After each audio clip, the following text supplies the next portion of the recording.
Section 1. Can I help you? Yes, I've just moved to this area with my wife and children, and I'd like to know where we can all register with a doctor at a health centre. Oh, OK. Well, there's Dr. Green at the Harvey Clinic. We always recommend her for babies because she's very good with them and she runs a special clinic. Oh, actually, my youngest child is 5, so that wouldn't be any good for us. Right. Is there anywhere else I could try? Yes, the Eshcol Health Practice is the next one on my list. How do you spell that? Eshcol. And it's Dr. Fuller who has space on his list. The clinic only opened a year ago, so the facilities are all very modern. That sounds good. And it's particularly good if you're busy during the day because they also do appointments in the evening. They're closed on Saturday, though. The only other place on the list is the health centre on Shore Lane. You can register with Dr. Gormley. That's Gormley. He's new there, but the centre has a very good reputation. Oh, yes. I think I know the road. That would be the best one. Thanks. Could you tell me, will all their services be free? There are usually some small charges that doctors make. Let me see what it says about the Shore Lane Centre. If you need to be vaccinated before any trips abroad, you won't have to pay for this. What else? The Sports Injury Treatment Service operates on a paying basis, as does the Nutritional Therapy Service. Some health centres do offer alternative therapies like homeopathy as part of their pay-to-use service. Shore Lane are hoping to do this soon. I think they may start with acupuncture. Oh. And finally, if you need to prove you're healthy or haven't had any serious injuries before a new employer will accept you, you can get a free fitness check-up there. But you'd most likely have to pay for insurance medicals, though. OK, thanks.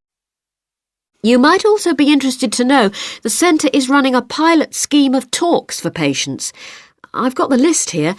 Actually, they look very interesting. What sort of things? Well, the first one's about giving up smoking. It's next week, the 25th of February at 7 p.m, and that's in room 4. It also says the talk is suitable for all ages. And finally, there's a talk called Stress Management, which is on the... Section 2. Hello? Hi, it's Laura Carlton here. We've just arrived at the holiday flat, but I can't get the hot water and heating to work. Oh, right. That's easy. Don't worry. In the upstairs cupboard, you'll find the water heater. You'll see 3 main controls on the left at the bottom of the heater. The first one, the round one on the far left, is the most important one for the heating and hot water. It's the main control switch. Make sure it's in the on position. The switch itself doesn't light up, but the little square below will be black if the switch is off. That's probably what's happened. It's got switched off by mistake. The middle one of these 3 controls, you'll see it's slightly larger than the first one, controls the radiators. If you feel cold while you're there and need the radiators on, this needs to be turned to maximum.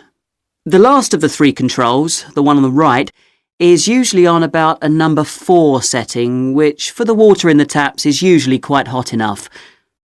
Below the heating controls in the middle is a small round plastic button. If there isn't enough water in the pipes, sometimes the heater goes out. If this happens, you'll need to press this button to reset the heater. Hold it in for about 5 seconds and the heater should come on again. Then there's a little square indicator under the 3rd knob that's a kind of alarm light. It'll flash if you need to reset the heater. It sounds complicated. I'm sure you won't have any problems with it. There should be some more instructions on the side of the heater. Call me back if you can't make it work. OK. While you're on the phone, we haven't managed to find a few things we need, like extra pillows for the beds and some washing powder. Is there any here? Pillows, yes. If you look in the cupboard, the large white one upstairs, to the left of the bathroom door, There should be 4 or 5 on the top shelf. And if you want to do some washing, there's some powder for that. Probably by the back door. There's a kind of shelf there above the sink. In fact, I'm sure there's some there in a large blue box. You need about half a cupful for each wash. Oh, and that reminds me. The spare key to the back door is hanging on a hook on the wall by the sitting room window. Please make sure to put it back when you've used it. The previous guest lost it in the garden and I had to get another one made. And if you have any trouble with the lamps, you'll find some spare bulbs in a large cardboard box. It's on top of the washing machine with all kinds of useful things in it. Oh, and another thing I forgot to mention when we last spoke. Yes? I've left you a local map, so you'll be able to find your way around easily. It shows the whole area. I put it in the top drawer of the chest under the TV in your bedroom. There's a whole file of local information in there too. Thanks. What about visiting the town? Can you give us any advice? Yes. You'll need to take the car. It's too far to walk from the flat, really. You have to pay to leave your car in all the car parks now, I'm afraid. I like the one that's by the station best, and you can walk to the town centre from there in 5 minutes. That's where all the best restaurants are. But if you want a takeaway, the Italian one does really good pasta and pizzas.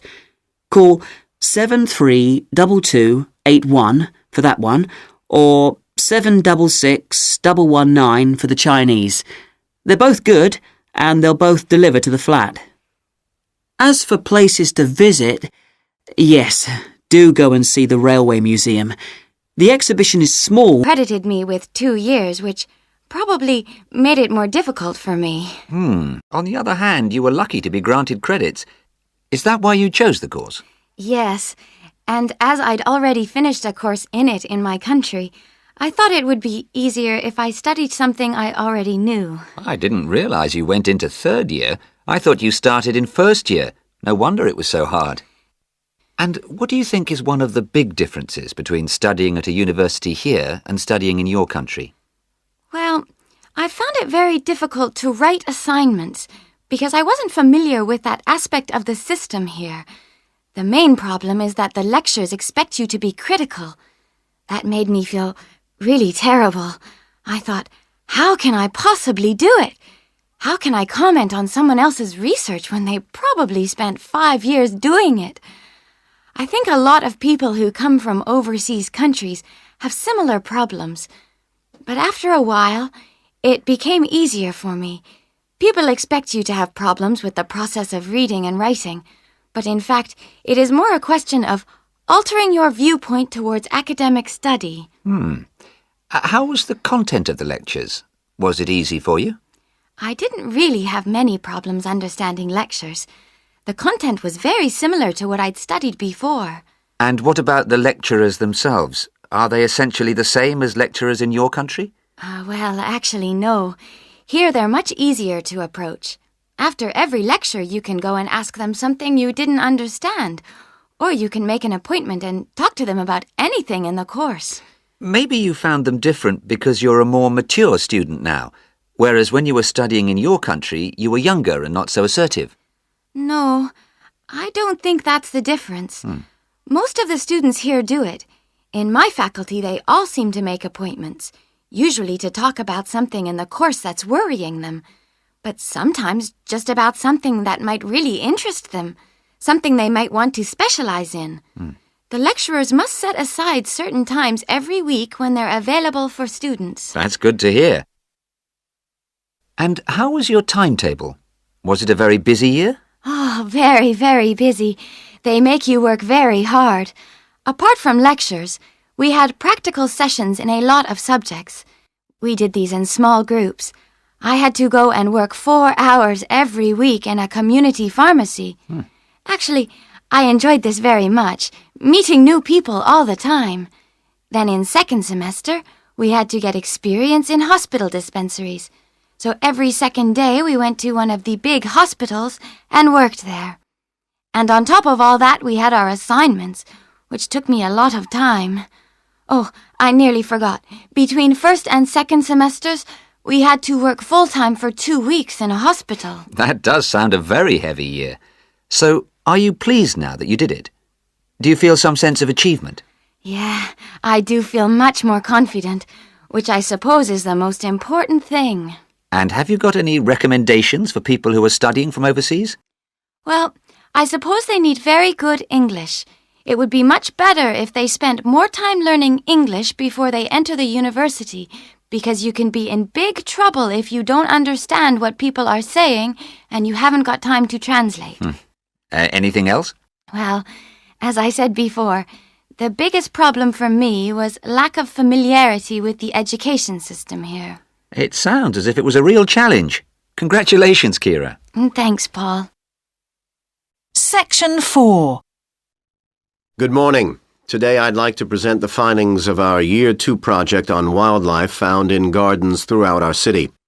I'll start by saying something about the background to the project, then talk a little bit about our research techniques, and then indicate some of our interim findings. First of all, how did we choose our topic? Well, there are 4 of us in the group, and one day, while we were discussing a possible focus, 2 of the group mentioned that they had seen yet more sparrowhawks, one of Britain's most interesting birds of prey, regarding wild animal sightings.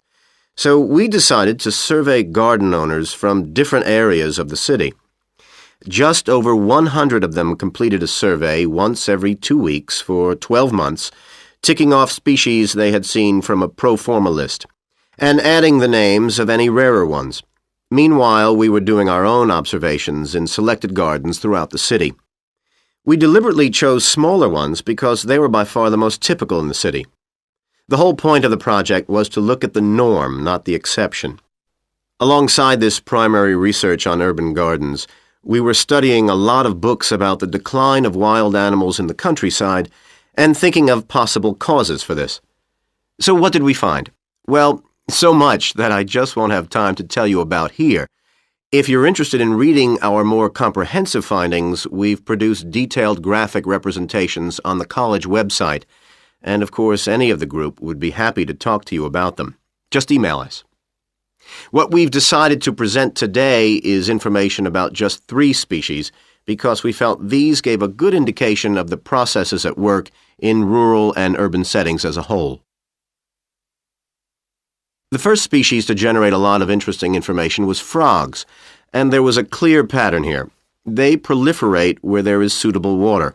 Garden ponds are on the increase, rural ponds are disappearing, leading to massive migration to the towns.